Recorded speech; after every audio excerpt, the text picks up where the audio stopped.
Heck yeah. All right. Let me pull up the questions. What's up, everybody? Welcome to Frank Analysis. I am your host, Franco, and today, as you guys can see, I am joined by Magnus Panvidya. Is that how you pronounce it? Yeah, you got it exactly right. And you guys have probably already heard of him. He's been on so many shows already. He's been on huge channels, and he's been on really small channels as well. Magnus, how has that been? How has that experience been going on all these different channels, from Alex Jones to Jimmy Dore to really tiny channels? How has that experience been like? Yeah, it's all kind of been a little surreal because I was, a no-name nobody 2.5 weeks ago, and I'm definitely not the kind of person that's built for this attention, but I'm kind of just forcing through it, to try to make the best of it, try to accomplish what I'm trying to do. But it's definitely been, surreal and even kind of anxiety ridden in bits and pieces of it. But also, like, I've got to speak to a lot of people I've been really big fans of, and I've always kind of liked and admired. So there's a bit of that as well. People like Jimmy Dore. I just went on the Thaddeus Russell show recently, which I'm a really big fan of him. So been cool. So how did Jimmy Dore reach out to you? There was first that video where you were giving a speech, and then they like effed with your audio to make you sound make your voice sound deeper. Clearly, you don't sound like that right now. Yeah, they also cut out my stutters, which was the weirdest part about it. Like, they made my voice deeper and they cut out my stutters. They wanted to make you sound like stern and like confident. Like, this guy's like this really strong and aggressive leader. I guess that's what they were trying to do or something. But how did he reach out to you? Like, did he tag you? Like, did he at you on Twitter? How did he reach out? So it looks like the stream's working now. So what was the last thing I asked you? Okay, so the last thing you asked me, I just brought up how we had a conspiracy theory on Casting Couch that they dropped my voice and cut out my stutters to make me seem more scary and authoritative than I actually am. Yeah, trying to make you look like this strong, aggressive leader, right? Yeah, which I'd not be at all. Definitely not. So did I ask you how Jimmy reached out to you? Did he at you? How did that happen? So I commented because somebody sent me his video of him talking about me, and I just commented on the Twitter hey, this is me. Because I just created that Twitter because I didn't have a Twitter before that.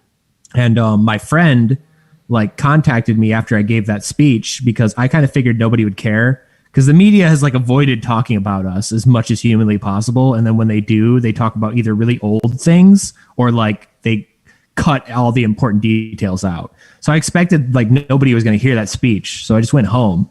And then the next day, my friend's hey, it's got 100,000 views on Twitter. And it kept going up and up until almost 1 million. So I was I better make a Twitter account. I'm I better jump ahead of this or something. And then I went on a smaller podcast called Liberty Lockdown, and I talked to him. And then Jimmy made the video about it, listening to my speech. And I just, right in the mentions on the tweet was hey, this is me. And they reached out and you want to come on and talk about it? And I was oh God, yeah, sure. I didn't. Of course, I was kind of starstruck and stumbled by it. I was oh, all right, cool. And then it's just all kind of snowballed from there. So you meant Convo Couch, right? Not Casting Couch? Oh, I don't think they're gonna let me live that one down. Yes, Convo Couch. Yeah, because people in the comment section Casting Couch. Yeah. What are you up to over there, Pasta? He meant Combo Couch. He did not mean it in bad faith, guys. Relax. No. Yeah. He had a great time with you guys.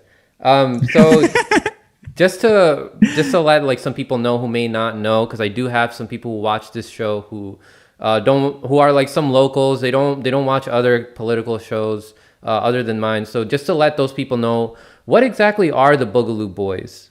Yeah, so the Boogaloo movement's it's very similar to the Anonymous movement in a lot of ways. It's this kind of internet spawned, very decentralized, armed movement that's kind of spread over the last year or so, with kind of the general unifying belief behind it is that the government is eventually going to start to go after people, that they're going to start cracking down on people, and that there's going to have to be organized resistance against it. It's kind of like the foundational principle. The whole Boogaloo meme is like, it's very similar to zombie apocalypse memes in a way of like government collapse or societal collapse, like very, apocalyptic kind of in that way. And the whole movement that's come out is kind of this like a, as I put it in my speech, like an antibody to like try to tell people that it doesn't matter if it's the Republicans or the Democrats in control. Like these powers of surveillance and of oppression of the police state are going to grow and grow, and it's going to come for everybody. And we're eventually going to have to do something about this. And that's kind of like the foundations of that movement. So what did you go through in your life that motivated you to join the Boogaloo Boys?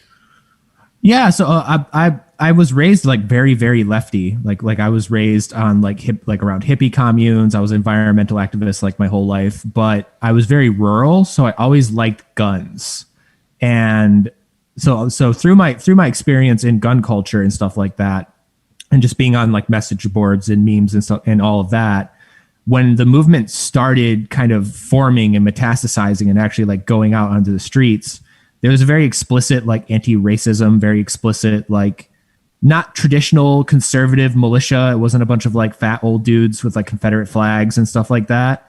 And just seeing that was kind of like, hey, here's my people. Like this is more of like a libertarian like bottom of the political spectrum kind of militia that was forming, and seeing that definitely got me more involved with it. And then obviously just being anti-government activist my whole life, like I've always kind of had that, the belief through instances like Edward Snowden and Julian Assange and all these things that we all grew up through and saw all these horrible things the government was doing. They kind of combined together to like pull me into this movement. Yeah. So initially, like before you were on Jimmy's show, there was a lot of the mainstream media narrative about the Boogaloo Boys is that you were like another branch of the Proud Boys or similar to them. And that narrative stuck with a lot of people who consider themselves on the left. And Jimmy Dore got a lot of shit for that. Like his usual haters were throwing smears at him. They're like, look at Jimmy, look at who he's platforming. So you were explicit in that interview that you do not allow white supremacists in your organization. So yes. Why are people saying that you weren't then there's people that were saying, oh no, he wasn't presenting himself authentically, like he was lying to Jimmy. So why are people saying that you weren't presenting yourself authentically to Jimmy? Right. So there is like you gotta there's three tiers to this. So there is my organization, which is the Unity Coalition, and then you have the broader Boogaloo movement, which everything I've said about those two things is 100% true. And then above that you have Boogaloo memes. And these are it's just a meme. Everybody uses them. They use them for different reasons. People grab them and appropriate them for all sorts of causes and stuff like that. And people have this belief that you saw before with stuff like the whole Pepe fiasco 4 years ago with trying to like label anyone who shared a frog meme as like, white supremacist or something like that, when even that's, thankfully that failed. And it's still like the standard emote on Twitch and stuff like that. To where you see kind of the establishment and some people in politics not understand meme culture. So they'll go back and be like, oh, hey, here's this like Nazi sharing a Boogaloo meme. So that means like, oh, they're all white supremacists. And I'm like, well, here's a Nazi sharing a SpongeBob meme, So like it doesn't make any sense. People who like SpongeBob are white supremacists then. Right. And you see a lot of that. And particularly like they don't understand that inside of like white supremacist circles and stuff like this, they are perfectly aware that if they can kind of build a campaign around a meme or like an act or an event or something like that, they can get the mainstream media to bite on it and then make it a supposed white supremacist symbol. And then when normal people are just going about sharing that symbol like they normally do, suddenly they're getting attacked and being like, why are you sharing Nazi memes and stuff like that? That happened with the Pepe thing. That happened, famously with the whole OK hand gesture, which was a 4chan campaign, over the very beginning. And then even as far as like, it didn't take off, but there was even some Vice articles about like milk being white supremacist. And that was started in like neo-Nazi circles of like, hey, let's see what we can get them to call racist. So like they don't realize they're being taken for a ride. And the same kind of things happening with like the Boogaloo, where they're seeing people try to appropriate this message for their own message and then giving them all the power and then ignoring like 99% of the movement that have been out at BLM marches all year and have been like very explicit with their messaging on all social media and every interview we give for 9 or 10 months at this point. Yeah, so I agree with Jimmy in that we have to talk to people who we agree with for the most part on things like anti-war, right? You're anti-war. What else are you? What else would you agree with people like Jimmy Dore, people who are on the left? Oh yeah, full legalization of all sex work, full drug decriminalization, if not full legalization. Me personally, I am anti-border. Like I'm an open border guy, but even across our movement, we're generally anti-ICE, just because it's an awful federal agency that does horrible things, regardless of your feeling on immigration or not. It's just bad, it's an evil organization. I guess obviously like Julian Assange, Edward Snowden, all the whistleblowers, like that's huge. Obviously, I feel like that's not even like a political issue, which is really surreal that there's partisan lines on issues like that. And then, I was going to say Julian Assange shouldn't be a political issue at all. It's something that's post-partisan and it directly affects all of us. Yeah, and even Julian Assange himself took swings at right and left indiscriminately, like he got his start calling out George W. Bush, like a lot of the original WikiLeaks was against Republicans. So the fact that a lot of the left kind of still want his blood has always been really weird to me. And like I remember having conversations at in the 2016 election where WikiLeaks started like putting the Hillary Clinton emails out and stuff. And I would talk to people that were self-identified leftists and they would be like, Julian Assange is a Russian asset and he's an American traitor and blah, blah, blah. And I'm like, where are you getting these talking points? Do you know who Julian Assange is? So it's really weird. And people say, oh, he's biased against the U.S. No, he's not. He revealed a lot of stuff from Russia. Like he revealed stuff about all these different countries. Yeah, so that's why they're all like in cahoots to go after him, is because he's aired all their dirty laundry. And they don't want any more dirty laundry to come out. So shortly after the interview you had with Jimmy Dore, he stood his ground. There was people that came on right after you who were criticizing him. It was like, oh, why'd you platform him? Right. And one of those people was Rod Weber. Mm-hmm. And then he went on to have like a thread about you, like talking about you. So what I wanted to do with you right now is go over that and then have you debunk some of those claims right now. So I'm going to read some of those tweets that he had. So let me share that for everybody. All right, so he was angry that Jimmy didn't put up the clip with him, like the interview with him, like right after it happened, like 10 days later. But yeah, it's so funny that him and Jimmy got into like a war, and he did a bunch of like weird clout chasing and like filming himself during the interview, and trying to say like Jimmy edited the interview and like lied and. That's which makes him seem like a very trustworthy and rational actor, from his behavior. So he said, Jimmy Dore interviewed me in 2016 but never aired. This time, I went on to talk about my new film. Even after he berated me, I used kid gloves, 10 days of excuses from Jimmy Dore. Let's have that quote-unquote honest discussion. And then he tagged Tucker Carlson, Tim Pool, and he put hashtag Kyle Rittenhouse. And then he said, here's the unicorn riot piece. So he linked to an article. Mm-hmm. And then he goes on to say, once Magnus' support of Rittenhouse came up, Jimmy Dore asked, what do we do when a guy like that shows up? And he said, don't put them on your show if you don't know what you're talking about. I suggested he do a cross search. Jimmy Dore replies, how would I know to Google that?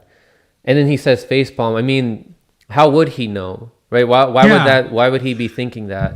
Exactly. Like it's this weird thing of like everyone assumes in circles like Rod Webber circles that they're spending all day on Twitter like digging through everybody's personal history and cross-referencing and looking for every single name and every single YouTube comment they ever made and Facebook post they ever made. Like that's not how normal people operate.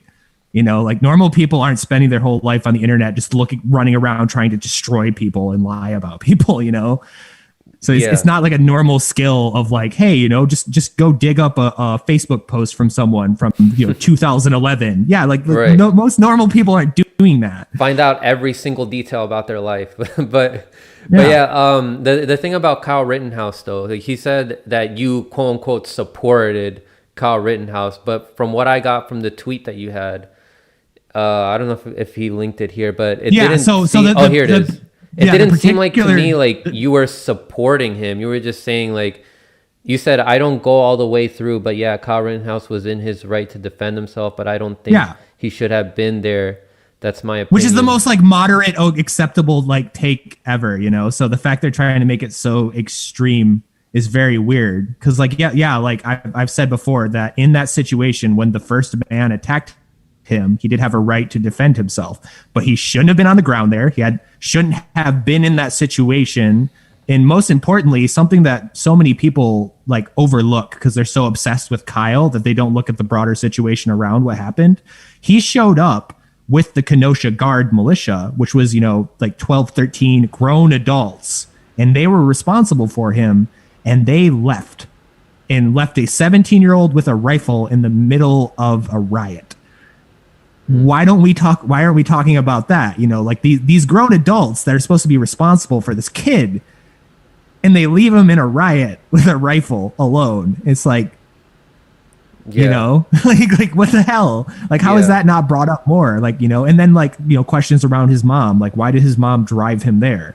Like everyone focuses so hard on Kyle when I'm like more focusing on like, hey, let's look at all the adults that were in this situation that made this situation happen. And like, probably there should be some degree of accountability for that, Yeah, and you saying that you don't think that he should have been there, that doesn't sound like you quote unquote support him. It's not I think like besides what I believe his rights are, I think the kid's a bit of a punk. Like he showed up to that bar after he, got out of court and everything, wearing like a free as fuck shirt, and he was hanging out with a bunch of Proud Boys, and apparently he like skipped like meetings with his lawyers and stuff like that. Like I think, and not to mention like obviously politically, like he had probably owned more thin blue line stuff than the average human being I've ever seen, so like obviously there's political disagreements between me and someone like Kyle.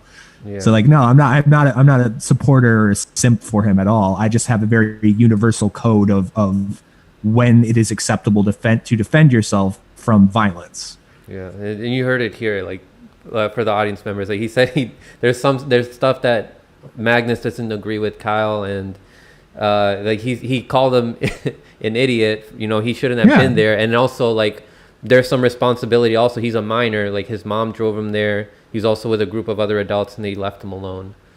Yeah, because it's funny because the whole thing that thread was coming out of was talking about, because the person brought up that there was Boogaloo boys at that gas station. And I was like going through the story of how the two guys that were on the ground, which was my friend Luke and then his friend that I don't know, they're in the videos at that gas station before the shooting started, literally grabbing these Trump supporters and just pulling them and yelling at them to go inside because they had walked into the street and were arguing with like screaming at people and arguing with people. And my buddy Luke's like, you guys are saying you're here to defend the gas station. Why are you in the street getting in arguments with people? Like they knew that a problem was going to happen. So they kept trying to get these guys to get out of the street and like go inside, like leave these people alone. And when they saw it kept building up and building up, they, decided like, hey, we don't want to be involved with this anymore. We know this is about to turn really bad. We're leaving. So as they leave, the Kenosha Guard also leaves. And that's the same point that Kyle runs off to go get like a fire extinguisher or something. So like never once did they go like, hey, where's the child that we brought with us? No, they just leave. Right. And then Kyle runs back and everybody's gone. And then that's when like the whole altercation like happens. And so it's like, dude, how have these guys gotten away with something so grossly negligent as that? And nobody talks about it anymore. Like it's not even part of the discussion around what happened in Kenosha anymore. Is the actual militia dudes that were there. Yeah, but of course people bring it up out of convenience because they want to throw it's some the only shots thing at they Jimmy got Dore. on me. Yeah, it's the only thing they got on me. Like everything else is squeaky clean as possible. Like I've been very uniform in my messaging. Every public appearance I've had has said like the very same things I'm saying now. But like the one thing they can like find to like hit me on is that I don't think Kyle Rittenhouse is actual Satan and should like be dead. You know, like I don't like him. I think he made a mistake. I think he was in the wrong, but because I don't have like this vehement hatred of him, that makes me bad. You know? Yeah.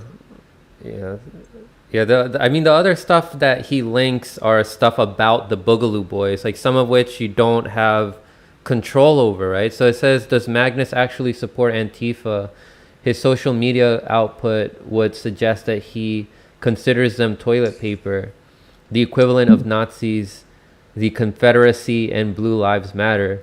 This is because I did feel that way back in June when that was taken up. And kind of my whole story was I was pro BLM, but I had very negative viewpoints of like white anti-fascist protesters until I started going on the ground and I actually started meeting these people. And then my opinion changed. And then I kind of went through this moment of like, have I been duped about what this is all about? Like, have there been like a wedge? Has the media kind of painted this group in a way to get me to feel this way? And then now, like, I literally am starting a podcast tomorrow with one of the anti-fascist organizers I met at a protest, and we're doing it together. So like, it goes to my point of like, hey, you know, people's like, I was a victim of the same kind of like media painting of all these groups bad that I now advocate against, and that's why I'm here. And it's also really funny that he shows a picture of like me saying like a Trump flag and a Confederate flag and like a neo-Nazi flag and everything are equivalent to toilet paper, to then like turn around and say that I'm like a fascist. You know, like really, really weird. Yeah. So let me pull up what else is here. So there's a tweet about Rittenhouse, and then he throws another shot at Jimmy Dore. He said, during our discussion, Jimmy Dore fixated on an ADL article about the Boogaloos, not because he doesn't know how to use Google, but because it doesn't support this dangerous path he has stumbled down. Jimmy's, do some reading. And then he links to an article. This is the most surreal thing about it, though, to me, is like there's tons of progressive journalists and left-wing journalists that have gone on the ground and like actually been around us and talked to us. They write articles and do videos and everything that show a completely different story of us. And that gets ignored. But what like the most surreal thing to me, but what like these people on the left wing mostly focus on is like multi-million-dollar capitalist news articles. You know, so like they ignore like the citizens reporting and then source like the million and billion-dollar companies. And it's like, but you guys are on the left, like you hate corporations. So why are you trusting them as like your primary source? Like you forget that some of these like outlets not 30 years ago were like writing articles about the Black Panthers being like crazy neo-Marxist racists that were trying to destroy the country. You know, some of these people working at these companies were working at them now, and that's your primary citation. Like, we should be questioning the mainstream media narrative all the time, because and what they're trying to do is divide us, right? They want to keep us distracted with this division, while we don't focus on people like Jeff Bezos and Elon Musk and Klaus Schwab, who are who are actually plotting. I don't know if you heard of like the Great Reset, but Yeah, but very open and public about it. And it works both ways, though, because when I was on Alex Jones was like, oh, all these liberals and these lefties, they support the Great Reset. And I'm like, no, like I talk to these people all the time. Like I don't. Think it's just, they think it's just as gross. And that kind of goes to how like they've successfully just, you know, cemented us in bubbles and then only show each other like the worst version of the other side, to where you get to the point where it's almost as bad to where I would say we've dehumanized each other to an extreme degree in the United States, where like each side doesn't even view the other side as people, which is horrifying, you know, like. Yeah. So how did you get involved with like Black activists and militia members that you work with? Like what is that relationship like? Okay, so definitely like at least our local chapter, and then Louisville's local chapter has like a large amount of just like black men and a couple. I think we have one Filipino guy, and then we have a Lebanese immigrant. And so we've always kind of been that way, just because through the Libertarian Party, which is mostly like where we all met up, because we used to do security for Spike Cohen, which was the vice president for Libertarian Party. They don't get Secret Service or like money to protect their candidates, even though they still have to do all the touring and everything. So we volunteered as an organization. We all kind of got together on that, and that was just like a sharing of ideas. But on the activism side, it was mostly just kind of reaching out through the internet and just showing up in a lot of cases, particularly in Michigan. One of our members, Tim Teagan, he would just go to BLM events like alone with in a Hawaiian shirt, and he would just like walk around and help people. He was in Detroit during the first 2 days of the rioting, that the only 2 days we had in Detroit of rioting, running around like providing medical aid to people. And he was actually the first person to respond to a young kid that got shot and killed from a vehicle, like a drive-by, gang targeted, and they just found him at the protest and shot him. He was the first person to respond on the ground. So through just like showing up, people were like, okay, we're kind of hesitant of you, but you guys are showing, like, you're putting your money where your mouth is. Like you're standing between the police and protesters, you're helping people. Like, so it kind of just organically grew from there to the point now that we're even putting on like joint events, particularly in Columbus. We had the Last Stand event, which was kind of like a general gathering to go through a bunch of victims of police brutality. And that was members of a local black militia, Boogaloo boys, and BLM protesters, like all together, like all airing grievances and speaking at this event that we all put on like together. So it's definitely gone from kind of like a cautious but optimistic relationship in the summer to like now have grown to like actually directly working with each other in a lot of instances. Yes. One thing I would look forward to, you said that you're about to start a podcast. I guess because you really, was it because you really like coming on people's shows? Yeah, it's just like the main things I'm passionate about is there's a lot of issues that like everybody could at least get together on one point of it, and that kind of gets ignored. And on this show, it's going to be me, which is Boogaloo boy. Then we have the local BLM organizer, and right, then that we was have. What I was going to ask, like if you were going to bring people like that on, some of right, these organizers. So these are going to be the three hosts of it. It's going to be me, her, and then also a woman over in Portland that's part of like a Portland anti-fascist organization. Was at the Chaz and like did all of that. So that's going to be the three hosts of that show. And like, for example, we're putting on an event in Atlanta, us, the Boogaloo boys, of we're going to go and protest at the ICE detainment facility there, because it was recently, like there was recent whistleblowing out of there that they were doing involuntary hysterectomies on women. They were just literally like sterilizing migrant women at this detainment facility. So like kind of like what we were trying to accomplish with this podcast is be like, hey, why would a conservative want to protest ICE? Well, here's all the reasons like you should be mad about this. Why would a Boogaloo boy want to involve himself in BLM, and kind of just focusing on the common ground, but then also having a platform, because when you look at a lot of the bigger mainstream media and even kind of like YouTube, you never really see like the actual organizer of an event get brought on. Like they'll talk about the event, but you never see like, hey, here's like a representative of Atlanta BLM, and they're going to go on the show and talk about what they're doing in the community and stuff. Like a lot of that gets left out, and these people's voices don't actually get to be heard of what they're trying to accomplish locally. And I think that's by design by the media. Yeah. Like you're gonna bring on like guests like that, right? People who are like on the left, like Black Lives Matter, just so people can see that Boogaloo boys, they actually do reach out to these people and are willing to listen to those perspectives, and give them a voice, definitely too, because like a lot of issues are local and you never hear about it. Obviously like George Floyd and Breonna Taylor and Ahmaud Arbery were like national things, but there's like local murders by the police happening all the time that the media just never catches wind of and nobody cares about, because they never actually go to these like local organizers and like talk to them and be like, hey, what's going on in your community? So that's we want to kind of start doing that. Yeah.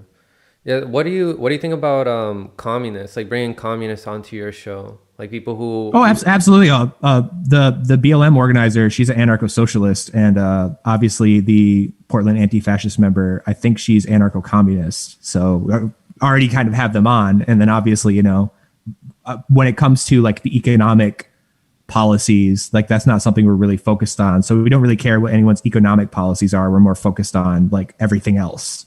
Right. If that makes sense.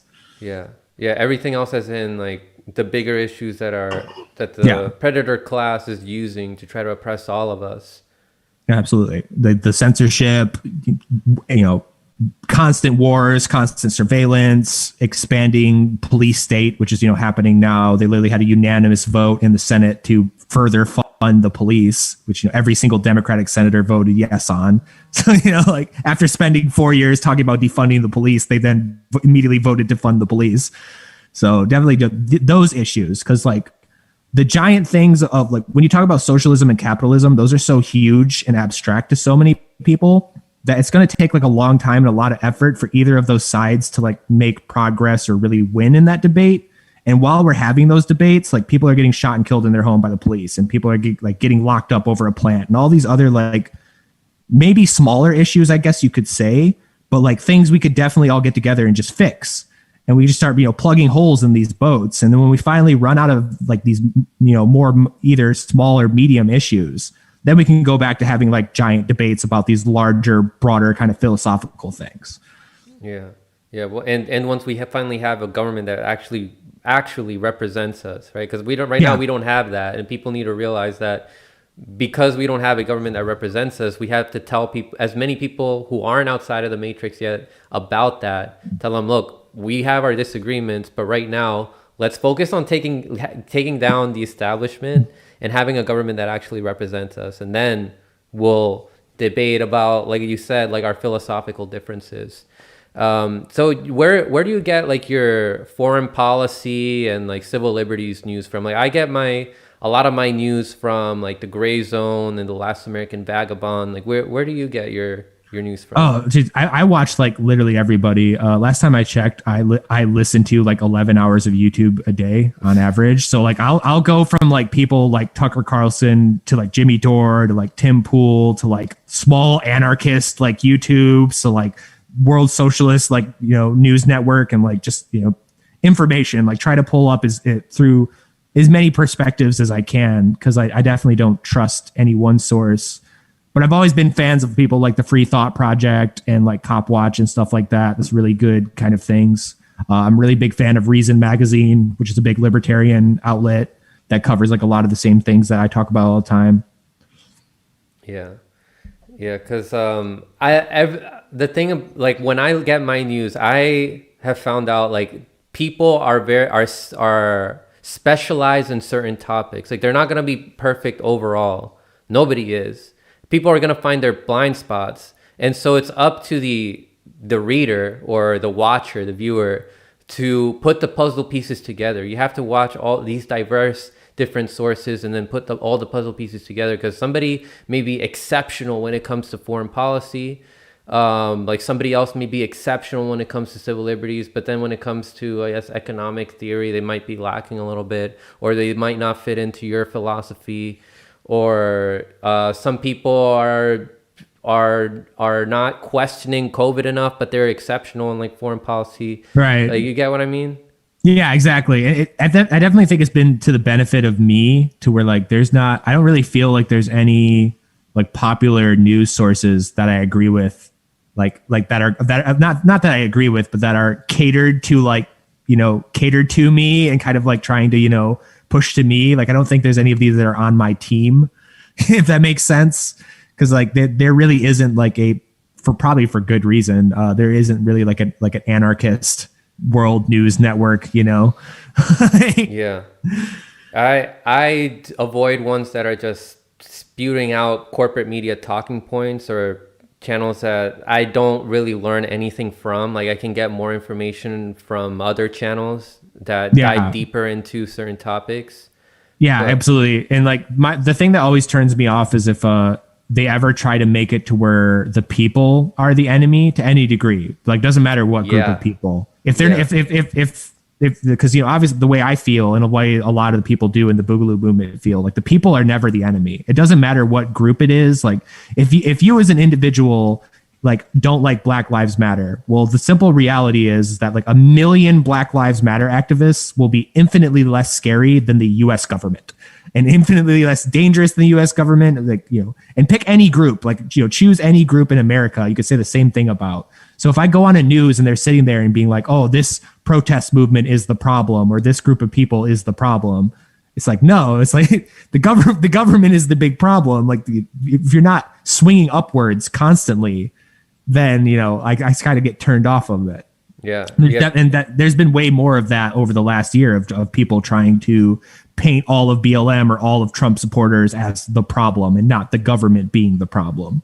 They're not looking at the root issue. Like they're not thinking more systematically. Like the people, like you said, they're not the problem because they are a product of their society. And right now our society is a problem.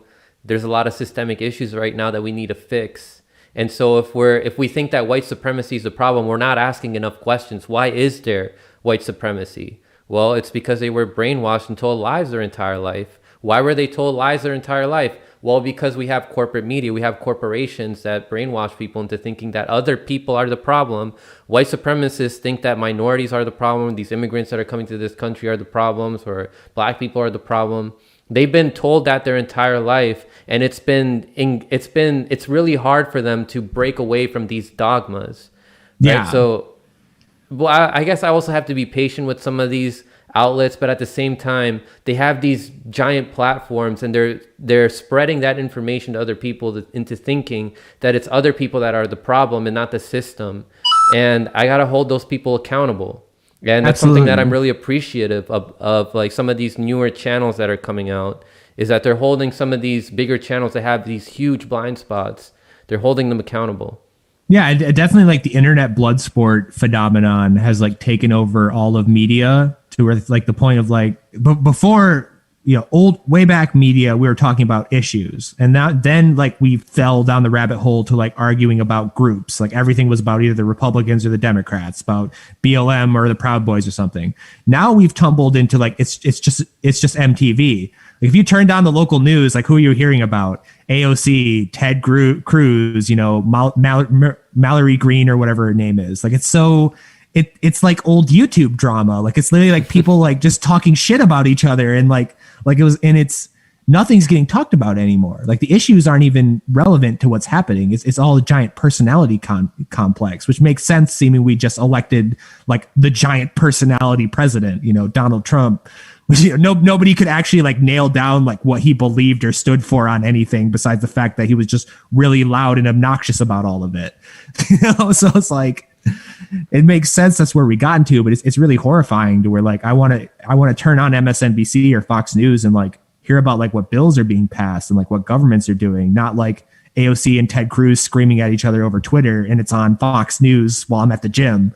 Like, why does that matter? That doesn't matter at all. Like nobody cares. Oh, you know? God. I was just talking to a friend earlier today how propagandized we are. Like there's mainstream media all over. Like wherever you go, when you go to a restaurant, they're playing corporate media. When you look at the library, you look at these books. There's books on Pelosi, books on Bill Clinton. Yeah, when I walk through the grocery store and there's already like a Joe Biden autobiography before he even won the presidency. Like it's like surreal. It's like you can't escape it.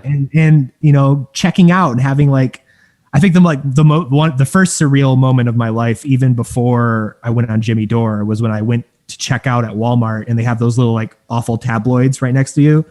And I think it was like the Globe or something had a picture of me and like a bunch of other Boogaloo boys on it. And it was like domestic terrorists plotting to destroy America. And I was like, oh God, you know, but you're right though. It's constantly pumped into you like this fear, hatred, drama, like scream at each other, hate each other. And it's dehumanizing. I feel like that's the thing I'm fighting the most in the Unity Coalition is this dehumanization of just not viewing people as people anymore. They're threats or opposition. They can't have nuanced opinions. They're not individuals. They're just this giant blob of ideology that you have to attack and destroy. And that's horrible. And we'll never accomplish anything as a country as long as we keep viewing each other that way. 100%. Yeah, Magnus, I would love to have you back on like that. Would you be interested in coming on and like maybe talking to people who are like have more socialist beliefs, have a little like debate or discussion, and then in the end talk about what we agree with. Absolutely. One thing that I really want to focus on this channel is unity. That's what we really need That's what more I love. of, you know? That's perfect. That's all. That's right up my alley. That's everything I'm about. So Sounds good, brother. Yeah. Thanks again for coming on, Magnus. One more time, where can people find you? Yeah. So I'm at Magnus Panvidya on Twitter, and then I just recently opened a YouTube today and put videos on it. And then tomorrow I'm going to announce it on my Twitter. But the United Voluntary Action podcast, which is what we're calling our little coalition we have going, is going to start, and we're going to be interviewing the Boogaloo boy that's putting on the anti-ice event in Atlanta. So that will be like our first show. So you can catch me on all those places. Yeah, Magnus has a lot of energy. You guys are going to see him all over the place, is what it seems. Just like he's been all over the place before this interview. That's the thing, is that like right now, if I had money and I wasn't unemployed, I would be like driving to like every protest across the country. Like I would be like a professional activist if I could somehow afford it. So this is all like, well, I can't do that. So I just need to go everywhere on the internet and try to, accomplish what I can. You know? Yeah, especially with all the shutdowns and everything. But yeah, Magnus, thanks again. Everybody else, thank you very much for tuning in. You know I love you all. And don't forget to stay informed and stay conscious. Yeah.